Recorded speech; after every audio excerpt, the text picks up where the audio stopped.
क्या होगा अगर मैं आपसे कहूं कि 1 मार्च 2003 को सेंचुरियन के मैदान पर जो हुआ वो सिर्फ एक क्रिकेट मैच नहीं था, वो दरअसल 22 गज की पट्टी पर खेला गया एक ऐसा हाई वोल्टेज माइंड गेम था जिसमें हारने वाले का कैरियर, जीतने वाले का मुकद्दर हमेशा के लिए बदलने वाला था। एक ऐसा मैच जहां एक खिलाड़ी के दर्द से चीख रहा था और दूसरा खौफ से। दुनिया आज सिर्फ सचिन के उस छक्के की बात करती है, लेकिन कोई उस छिपे हुए सच को नहीं जानता। आखिर क्यों शॉट के तुरंत बाद दुनिया के सबसे तेज गेंदबाज ने अपने कप्तान से कहा था, मुझसे गेंद नहीं फेंकी जाएगी। आखिर वीरेंद्र सहवाग ने शोएब अख्तर के कान में वो कौन सा खतरनाक जुमला फूका था जिसने रावलपिंडी एक्सप्रेस के पहिए बीच मैदान पर ही जाम कर दिए थे। चलिए वीएन एडिटर की टाइमलाइन को थोड़ा पीछे स्क्रॉल करते हैं और पढ़ दर पढ़ खोलते हैं 2003 के उस महायुद्ध का सच जो आज तक इतिहास की किताबों में दबा हुआ था। ट्विस्ट की शुरुआत होती है मैच से ठीक 14 महीने पहले।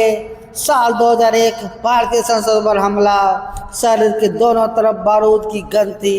डिप्लोमेटिक रिश्ते मलबे में तब्दील हो चुके थे और क्रिकेट को पूरी तरह बैन कर दिया गया था। ऐसे माहौल में जब साउथ अफ्रीका की धरती पर आईसीसी इन दोनों दुर्विरोधियों को एक ही ग्रुप में डालती है तो वो मैच महज खेल नहीं रहता, वो बन जाता है एक ऐसा पॉलिटिकल प्रेशर कुकर जिसकी सीटी कभी भी फट सकती थी।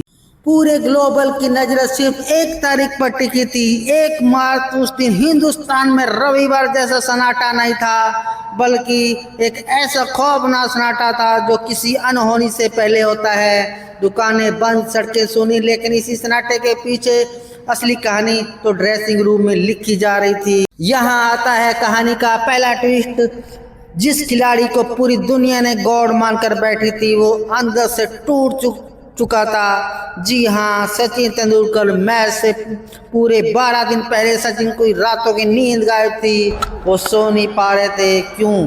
क्योंकि उन्हें मालूम था कि अगर वो फेल हुए तो 100 करोड़ लोगों का गुस्सा उन्हें कभी माफ नहीं करेगा।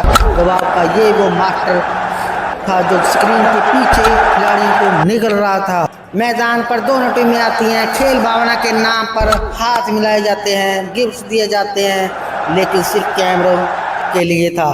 दोनों कप्तानों की आंखों में एक दूसरे को नेस्ता नाबूद करने की जिद साफ दिख रही थी। वो कार्यों से टॉस जीतते और बिना एक पल गवाए पहले बैटिंग चुनते हैं।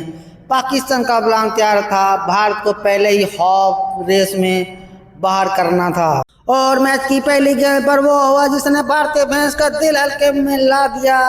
जहीर का नर्वसनेस के कारण पहली गेंद पर 9 बॉल फेंक देते हैं। पाकिस्तान के इरादे साफ थे, हवा में शॉट नहीं खेलना है, रिस्क 0 रखना है और भारतीय पेसर्स की लेंथ को तबाह करना है। कहानी में ट्विस्ट तब आता है जब भारत के सबसे बड़े ट्रम्प कार्ड आशीष नेहरा को टकना मुड़ जाता है और वो दर्द से कराते हुए मैदान से बाहर चले जाते हैं। भारत बैकफुट पर था। सईद अमर, तौफीक उमर भारतीय गेंदबाज को खिलौना समझकर पीट रहे थे। 10 ओवर बिना किसी नुकसान के पाकिस्तान ने भारतीय चक्रियों की पहली दीवार गिरा दी थी। तभी जहीर खान ने 58 के स्कोर पर तौफीक उमर के स्टंप बिखेर दिए, स्टेडियम में जान लौट आई।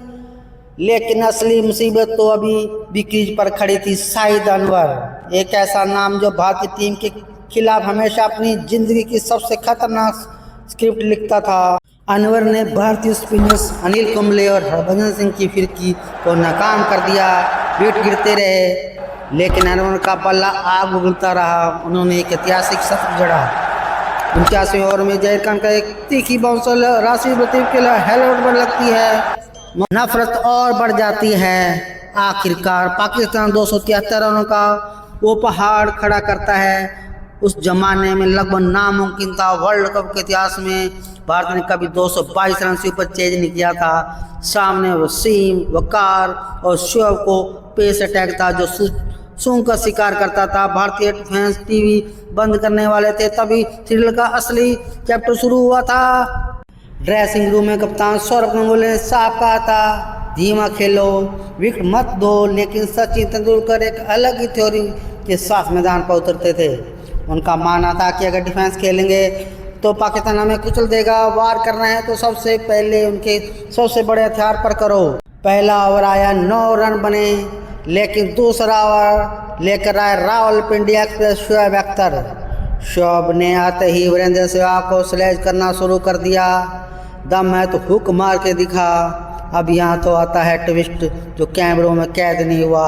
सहवाग ने शोएब को देखा, मुस्कुरा और नॉन स्ट्राइक एंड की तरफ इशारा करके बोले, वो सामने तेरा बाप खड़ा है, उसे बाउंसर मारो, वो मारेगा। शोएब ने गुस्से में आकर 150 रन की रफ्तार से बाउंसर फेंकी। सचिन तेंदुलकर अपने पंजों पर खड़े हुए, बल्ले का मुंह खोला और गेंद को पॉइंट के ऊपर से छक्के के लिए उड़ा दिया। यह सिर्फ 6 रन नहीं थे, ये शोएब अख्तर के उस खौफनाक गरूर का कत्ल था जो वो लेकर आए थे। शोएब के उस एक ओवर से सचिन ने 18 रन लूट लिए।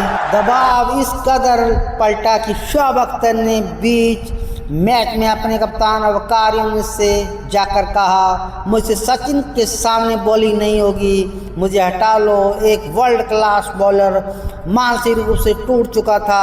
हालांकि वकार ने सहवाग और गंगोली को लगातार 2 गेंदों पर आउट करके भारत को तगड़ा झटका दिया, लेकिन सचिन आज दिन में तारे दिखाने आए थे पाकिस्तान खिलाड़ियों को। लेकिन तभी पूरी कहानी पलट गई। बैटिंग के दौरान सचिन के पैर में भयानक क्रैम्प्स आ गए, वो क्रीज पर गिर पड़े। दर्द सहनीय था।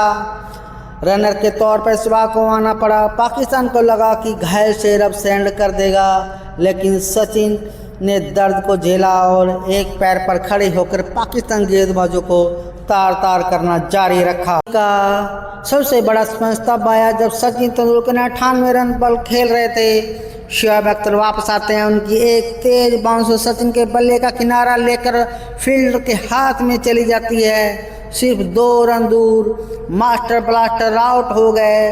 पूरे पाकिस्तान कैंप्स में जश्न था, मानो उन्होंने जंग जीत ली हो, क्योंकि इतिहास गवाह था सचिन आउट तो टीम इंडिया साफ। युवराज ने वकार और अकरम की गेंदों पर कड़क शॉट खेले कि पाकिस्तान के कंधे झुक गए। युवराज ने अपनी ड्यूटी पूरी की और राहुल द्रविड़ के साथ मिलकर भारत को 26 गेंद शेष रहते ही एक यादगार और ऐतिहासिक जीत दिला दी।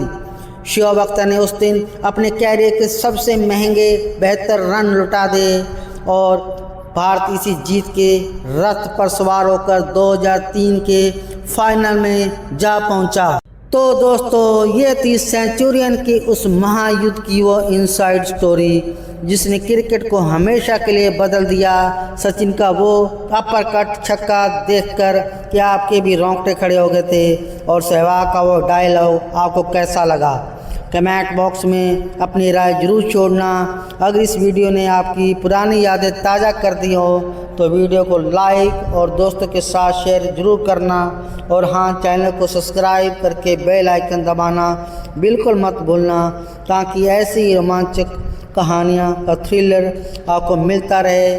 मिलते हैं अगली वीडियो में, अंत तक के लिए जय हिंद, वंदे मातरम।